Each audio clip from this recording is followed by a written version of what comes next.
Hello दोस्तों, नमस्कार। देखें कि जैसे आज हम बात करेंगे राहु इन फर्स्ट हाउस, अर्थात जिन जातकों का राहु पहले भाव में होता है उनको कैसे फल मिल सकते हैं। देखें कि इसमें कई बातें हैं जिसका विशेष ध्यान रखना है। तो सबसे पहले मैं उन बातों को बताए दे रहा हूँ कि देखें, राहु अकेला बैठा है तो उसका अलग फलित होता है। राहु किसी ग्रह के साथ बैठा है तो उसका एक अलग फलित है। अब इसमें समझ लें कि राहु यदि अकेला लग्न में बैठा है तो फिर वो अपने कारकत्व के हिसाब से फल देगा। लेकिन यदि किसी ग्रह के साथ बैठा है तो उस ग्रह में उसके कारकत्व को एकदम से बढ़ा देगा, माया जाल क्रिएट कर देगा और उसको एकदम से लोगों को भ्रम या ऐसा कुछ स्थिति आ जाएगी कि जैसे मान लीजिए कि एक तरह से राहु और मंगल बैठा है तो ऐसा व्यक्ति हो सकता है बहुत दबंग टाइप से दिखे, झगड़ालू दिखे, लेकिन हो सकता है अंदर से जब कभी ऐसी स्थिति आई कि वास्तव में उसको लड़ना हुआ तो वो लड़ ही नहीं पाया। तो इस तरीके की चीजें भी देखी गई हैं।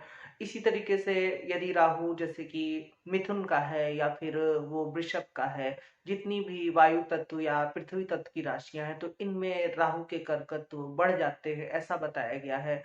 और उसके बाद यदि जितनी भी जैसे कि अग्नि तत्व या जल तत्व की राशियां हैं तो इनमें राहु कुछ कंट्रोल में रहता है और उसके कारकत्व कुछ हद तक घट जाते हैं। कई बार ये राशियों की वजह से राहु कुछ चीजों में फायदेमंद भी होता है। जैसे कि मिथुन का राहु बहुत अच्छा बताया गया है कंप्यूटर और आधुनिकता के लिए।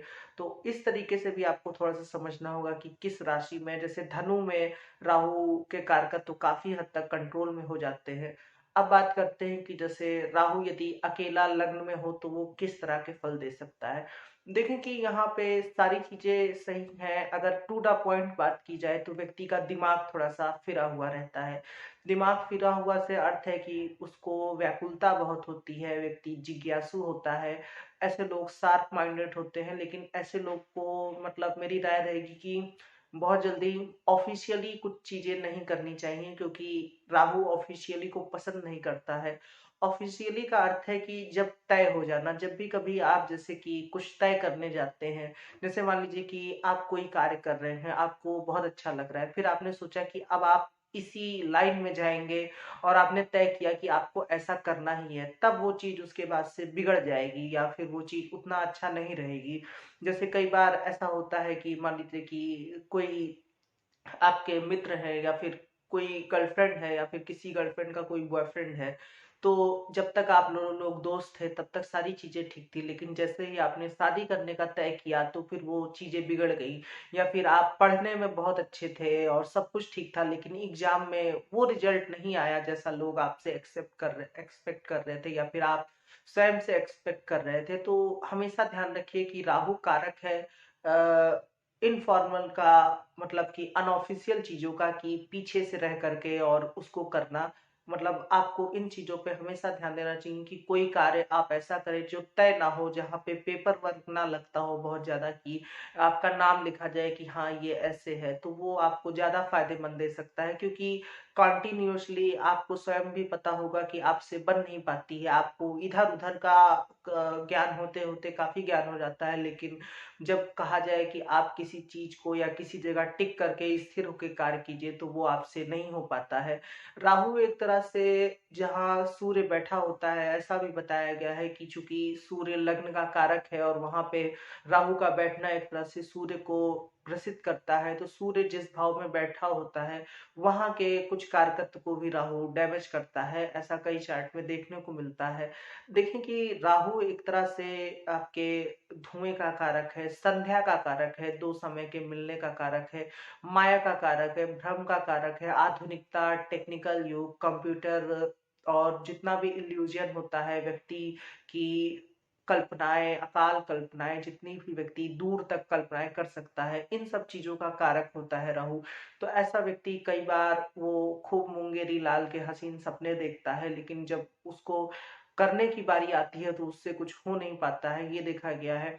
कई बार ऐसे लोग को यदि बेहतर करना है अपने करियर में तो मेरी राय रहेगी, यदि राहु जैसे मिथुन का है या फिर वृषभ का है, तो फिर ऐसे लोग का दिमाग यदि इन सब चीजों में लगता है तो वो किसी टेक्निकल क्षेत्र या जैसे कोई ऐप डेवलपिंग हो गया या कुछ भी, जितना भी कंप्यूटर का जो भी है कार्य होता है उसमें, तकनीकी क्षेत्र में ये लोग बहुत अच्छा कर सकते हैं। इन लोगों का लग्न के राहु वाले लोग कई बार फेमस बहुत होते हैं, चाहे वो अच्छे चीज के लिए हो या बुरे चीज के लिए हो। यहाँ पे देखें कि राहु के साथ साथ आपको गुरु की स्थिति भी देखनी चाहिए कि गुरु चार्ट में कैसा बैठा है, क्योंकि एक गुरु ही है जो राहु के जो बुरे प्रभाव है, जो तामसिक प्रभाव है। तामसिक प्रभाव से अर्थ है कि कई बार जब राहु बिगड़ा हुआ होता है तो फिर ऐसा व्यक्ति को, इन लोगों को लत बहुत जल्दी लग जाती है और नियंत्रण नाम का चीज नहीं होता है इनके अंदर, की नियंत्रण से इनका दूर दूर तक नाता नहीं होता है। कि यदि कहा जाए कि आपको इस स्थिति पे आकर के रुक जाना है तो नहीं, ये रुक नहीं सकते हैं। तो लत से अर्थ है कि जैसे काफी शराब या सिगरेट की लत लग जाना, तो यदि गुरु बली रहेगा तो वो इन सब चीजों को कम करता है। और जैसे जैसे गुरु जितना ही चार्ट में कमजोर होगा और राहु लग्न में बैठा है तो ऐसे व्यक्ति के अंदर तामसिक चीजों की बढ़ोतरी होती जाती है।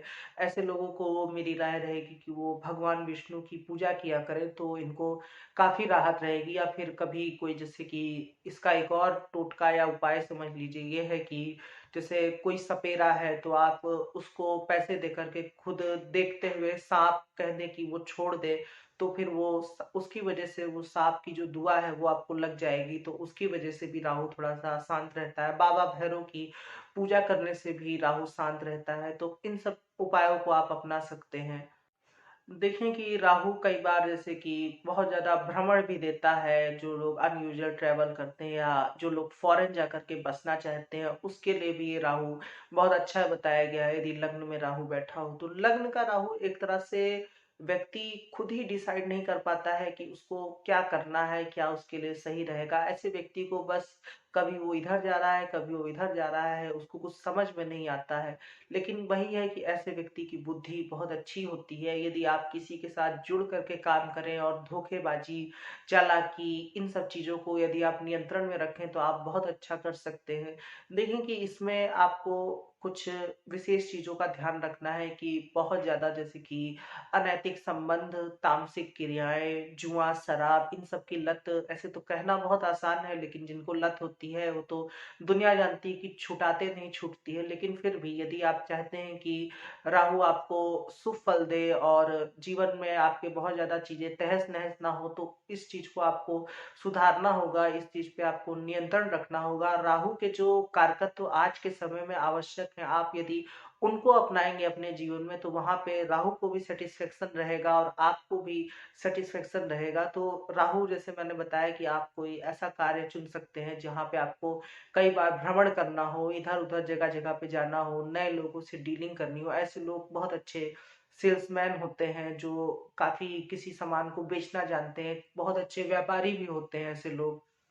या फिर जो मतलब कि डायरेक्टर होते हैं, फिल्म मेकर होते हैं, या फिर जो एक्टिंग करते हैं वो भी, उसमें भी क्योंकि राहु भी एक तरह से माया ही है, तो माया जो हम टीवी में चित्र देख रहे होते हैं वो भी एक तरह से माया ही होता है, तो उसका भी राहु कारक है। तो इन सब क्षेत्रों में आप बेहतर कर सकते हैं, वहां पे जा सकते हैं। किसी फिल्म का डायरेक्शन अपनी कल्पना द्वारा करना, आप बहुत अच्छे क्रिमिनल या फिर जो साइकोलॉजिकल मनोविज्ञान या तमाम सारे ऐसे जो लेखक होते हैं या इन पर पुस्तकें लिखते हैं, लेकिन इसके लिए थोड़ा सा गुरु को भी बलि होना चाहिए, तभी वो थोड़ा सा प्रसिद्धि और सूर्य दे पाएगा। सूर्य का भी बल होना चाहिए, तीसरे भाव का भी विचार कर लेना चाहिए, तब आप बहुत अच्छे पुस्तक को लिखने वाले हो सकते हैं। कि लोगों में कुछ लोग ऐसा लिखते हैं कि एकदम से उसको पढ़ने के बाद लोग प्रभावित हो जाते हैं और अपने जीवन के कई निर्णय उसी के अनुसार ले लेते हैं। तो आप लोगों को मतलब एक तरह से, जैसे मैंने कहा कि फर्स्ट इम्प्रेशन आपका बहुत अच्छा होता है, जब किसी चीज को शुरू करना होता है तो आप वहां मतलब ऐसा प्रभाव रहेगा कि दुनिया देखे, लेकिन अंत में आप उस चीज को नहीं कर पाते हैं और वो चीजें उस तरह से नहीं हो पाती हैं जैसा आप सोच रहे होते हैं। तो हमेशा ध्यान रखिए कि जहाँ पे किसी चीज को शुरू करना हो वहां पे आप रहें, लेकिन अंत समय में आप जितना हो सके बैक में रहने की कोशिश करें। क्योंकि मैंने बताया कि राहु इन्हीं सब चीजों को पसंद करता है जहाँ पे कोई चीज शुरू होती, जैसे मान लीजिए कि अब इसको किस तरीके से समझें, जैसे कोई सीरियल या कोई मूवी देखते हैं हम, या कुछ भी शुरू करते हैं कोई काम नया नया, तो उसमें आपको शुरू शुरू में बहुत आनंद आता है, लेकिन हर वक्त रोज रोज तो मजा आ नहीं सकता है। तो उसी तरीके से राहु इसी का कारक है कि शुरुआत की चीजें बहुत बेहतर होती हैं, लेकिन जब तय होता है कि हाँ हमें यही काम करना है, जैसे मान लीजिए कि आपने किसी का घर देखा या आप किसी के घर रोज जाते हैं, आपको वो घर बहुत अच्छा लगता है, लेकिन जब आपने सोचा कि हम भी ये घर बनवाएंगे ऐसा ही, लेकिन जब आपने बनवाया तो आपने पाया कि आपको वहां पे अच्छा ही नहीं लग रहा है। वैसे जिनका राहु लग्न में होता है ये लोग हमेशा कुछ मायावी जैसी जगहों पे रहना पसंद करते हैं। कई बार ये बीहड़ का भी कारक है इनको, मतलब शांत जगह है, बीहड़, सुनसान, ये सब चीजें भी पसंद आती हैं, जैसा कि राहु यहाँ पर दिखा सकता है। राहु एक तरह से चित्रकारी का भी कारक है, जो लोग बेहतरीन फोटोग्राफी करते हैं उसका भी राहु कारक है। तो यदि उसका आपको शौक है तो इसको भी आप कर सकते हैं। इसमें बस थोड़ा सा आपको राशि का ध्यान देना है, जैसे मैंने बताया कि मिथुन राशि राहु के लिए बहुत अच्छी है, कुछ किताबों में तो इसको उच्च का भी बताया गया। उसी तरीके से एक वृश्चिक राशि है जो राहु के लिए कई बार जैसे बहुत ही इंटेंस राशि हो गई वृश्चिक राशि, क्योंकि ये देखा गया है कि ऐसे व्यक्ति को किसी ना किसी चीज की लत जरूर लग जाती है, और वो लत इतना ज्यादा व्यक्ति को परेशानी देती है कि उसको क्या ही कहा जाए। इसमें ये भी देखा गया है कि वृश्चिक राशि में यदि राहु हो तो ऐसा व्यक्ति अपने जैसे बातों को भूल नहीं पाता है, और इसके मन में बदले की पूरी पूरी भावनाएं आ जाती हैं। तो थोड़ा सा यदि आप इस पे भी नियंत्रण रख सके तो बेहतर होगा। आपको हर चीज, जो जिनका लग्न में राहु है, भागने की जरूरत नहीं है, चीजों को सोच विचार करने की आवश्यकता है, क्योंकि जीवन में कई ऐसे मोड़ आएंगे जहां पे आपने बेवजह के निर्णय लिया और आप बेवजह ही उसमें फंस गए, क्योंकि आपको ऊपर से वो चीज बहुत सुंदर लग रही है लेकिन अंदर से उसमें वो पूरी तरीके से खोखली होती है। कई बार आपका व्यक्तित्व भी इस तरीके का ही हो जाता है कि आप यदि चाहें किसी को तो आपको फर्स्ट टाइम बहुत ही पसंद करेगा, लेकिन धीरे धीरे आप पाएंगे रिश्तों में तनाव आ गया, और धीरे धीरे व्यक्ति जब वो जाना कि आप कैसे हैं तो फिर वो चला गया। तो इसलिए आवश्यक है कि आप अपने तामसिक गुणों को नियंत्रण में रखें। अब तामसिक गुणों को नियंत्रण में कैसे रखा जा सकता है, तो आप शाकाहारी भोजन कर सकते हैं, भगवान विष्णु की जितनी हो सके पूजा कर सकते हैं, और लोगों को, कुछ गरीबों को बेवजह आप दान कर सकते हैं, इसमें कोई दिक्कत नहीं है। हर चीज में आपको तर्क खोजने की आवश्यकता नहीं है कि ये क्यों है, कैसे है, मैं मतलब नहीं, अगला नहीं कमा रहा है तो हम उसको क्यों 2 रुपए दे दें। इतना ज्यादा हर चीज में अपनी बुद्धि का, दिमाग का इस्तेमाल करने की आवश्यकता नहीं है। यदि ऐसे लोगों को मेरी राय रहेगी, बहुत मतलब आपको परेशानी हो रही है, तो आप दिमागी कसरत के लिए शतरंज खेला कीजिए। ऐसे लोग बहुत अच्छे चेस खेलने में माहिर होते हैं, या जो पजल बनाते हैं ऐसे लोग, ये सब चीजें इन लोगों को पसंद आती हैं। अब देखें कि ये तो कुछ मतलब कि सामान्य बातें होगी, लेकिन यदि कुछ बहुत ही बुरे इंटेंस प्रभाव की बात की जाए या कुछ बहुत ही अच्छे प्रभाव की बात की जाए, तो राहु के लग्न में होने का सबसे विशेष प्रभाव यह है कि यदि आप कोई बड़े एक्टर बन सकते हैं, जिससे आपके लाखों हजारों फैन हो सकते हैं, तो ये देखा गया है। या अचानक से जिन लोगों को प्रसिद्धि मिलती है, राहु उनका लग्न में देखा गया है। और इसके कुछ बुरे प्रभाव ये देखे गए हैं कि ऐसा व्यक्ति एक समय ऐसा आता है कि उसकी कोई बात वो ऐसे समय पे उजागर हो जाती है जब नहीं होना होता है, जैसे कोई राज खुल जाना। दूसरी इसकी बुरी चीज ये देखी गई कि जीवन में एक स्थिति ऐसी आती है जब व्यक्ति को समझ ही नहीं आता है कि वो क्या करे, कहाँ जाए, क्या कर रहा है। जितना उसने पहले कार्य किया है वो सब निरर्थक था, उसे पूरी पूरी तरीके से ये समझ में आ जाता है। तब जब उसको शून्य से स्टार्ट करना पड़ता है तो वो भी बहुत ही भयावह स्थिति होती है। कई बार ये दीर्घकालिक रोग भी देता है, या फिर जो यदि चंद्रमा राहु का प्रभाव है तो डिप्रेशन, या मन में कुछ बुरे विचार आना, भ्रम हो जाना, या दिमाग में कुछ चोट या कुछ दिमागी विकार हो जाना, इसका भी पूरा पूरा कारक है। इसमें बस जैसे कि लग्न में राहु बैठा है तो आपको एक बात का विशेष ध्यान रखना है कि लग्नेश कहाँ पर स्थित है, क्योंकि यदि लग्नेश भी पीड़ित हुआ तो चीजें और ज्यादा बिगड़ने की संभावना है। और यदि लग्नेश बली है और लग्न में ही नहीं बैठा है, राहु जकड़े हुए नहीं है, तो फिर कोई दिक्कत की बात नहीं है। अब देखिए कि किस में राहु बहुत ज्यादा बुरा प्रभाव दे सकता है, तो सिंह लग्न यदि आपका है और सूर्य के साथ राहु लग्न में है, तो ये युति के लिए आपको विशेषकर कोई पंडित है या ज्योतिषी है, उससे आपको पूजा करने की आवश्यकता है, करवाने की आवश्यकता है, क्योंकि सिंह लग्न के लिए लग्नेश सूर्य होता है और सूर्य लग्न का कारक भी होता है। तो एक तरह से लग्न, लग्नेश तीनों और कारक, तीनों चीज राहु के प्रभाव से ग्रसित हो गई हैं। तो ऐसे में आपको बहुत ही विशेष ध्यान रखने की आवश्यकता है, या जिनका भी लग्नेश यदि लग्न में राहु के साथ ही बैठ जाए तो उनको भी विशेष इसका, बहुत ही ये संवेदनशील बात हो गई, तो इसका विशेष ध्यान रखने की आवश्यकता है। नित्य ही आप भगवान विष्णु की पूजा करें तो आपको लाभ रहेगा। देखें कि यहाँ पर राहु, अब कुछ और चीजों से समझ लेते हैं। जैसे मैंने बताया कि राहु एक तरह से बुद्धि का कारक है, बुध ग्रह से संबंधित है, लेकिन राहु का गुरु ग्रह से उतना संबंध नहीं है। क्योंकि देखिए, मैंने बताया कि बुद्धि और ज्ञान में एक अंतर होता है। वो अंतर ये है कि ज्ञानी व्यक्ति यदि किसी उच्च पद पे रहेगा तो वो देखते हुए भी गबन नहीं करेगा, क्योंकि उसे पता रहेगा कि ये नैतिक नहीं है। गबन से अर्थ है घपला। लेकिन यदि कोई बुद्धिमान व्यक्ति है, वो नैतिक नहीं होगा, तो वो यदि उच्च पद पे या कहीं ऐसी उसकी अथॉरिटी होगी, तो वो बहुत सारे करोड़ों का ऐसे लोग गबन करने में माहिर होते हैं। तो इसलिए राहु का बुध से अच्छा संबंध बताया गया है। बस व्यक्ति थोड़ा सा उसके अंदर नैतिकता भी रहे तो व्यक्ति बहुत अच्छे से रह सकता है। क्योंकि कई बार ये भी देखा गया है कि राहु आपको एक समय पे बहुत ऊंचाई पे लेके जाता है और अचानक से फिर नीचे गिरा देता है। जैसे सोशल मीडिया पे कुछ लोग एकदम से पॉपुलर होते हैं, लेकिन बाद में उनके बारे में पता चलता है कि अरे ये तो इस तरीके का बिहेव कर रहे हैं, या फिर इन्होंने खुद, जैसे गौरव बासन वाला केस हुआ था, तो उस तरीके से फिर बाद में लोगों को पता चल जाता है कि आपका मूल व्यवहार क्या है, और फिर चीजें बिगड़ना शुरू हो जाती हैं। तो यदि आप अपनी कुछ बुरी आदतों को नियंत्रण में रखें या छोड़ दें तो वो आपके लिए बहुत ही फायदेमंद रहेंगी। कई बार इसमें ये भी देखा गया है कि जैसे मैंने लत की बात की, तो लत लोगों को कई तरह से होती है, या फिर कुछ जैसे कि अलग अलग आदतें, या बेवजह कुछ लोगों को कुछ जैसे कि अजीब तरह की चीजें पसंद होती हैं। तो ये भी देखा गया है। अब इसमें जैसे कि कई बार शुक्र जैसे कि राहु के साथ यदि पीड़ित हो, तो व्यक्ति वैश्य की क्रिया या यौन क्रियाओं में ही लिप्त रहता है, उसी के बारे में सोचता है। वो कल्पनाएं व्यक्ति की खत्म ही नहीं हो पाती हैं।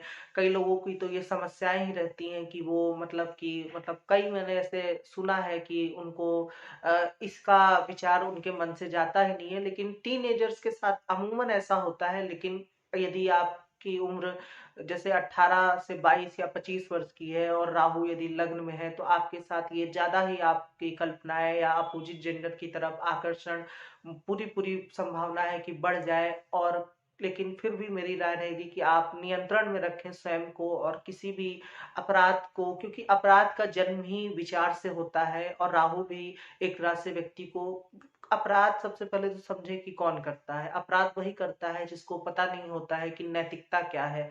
तो विचार से ही अपराध जन्म लेता है। तो हमेशा ध्यान रखें कि आप किसी भी स्थिति में आपको अपराध नहीं करना है। आपको पता होगा कि ये चीजें गलत हैं, और गलत व्यक्ति को पता रहता है कि गलत क्या है। तो आपको हमेशा इन चीजों का ध्यान रखना है कि गलत गलत होता है और सही सही होता है। अब जिनके लिए ये बातें हैं उनको समझ में आ रहा होगा कि मैं किस संदर्भ में कह रहा हूँ।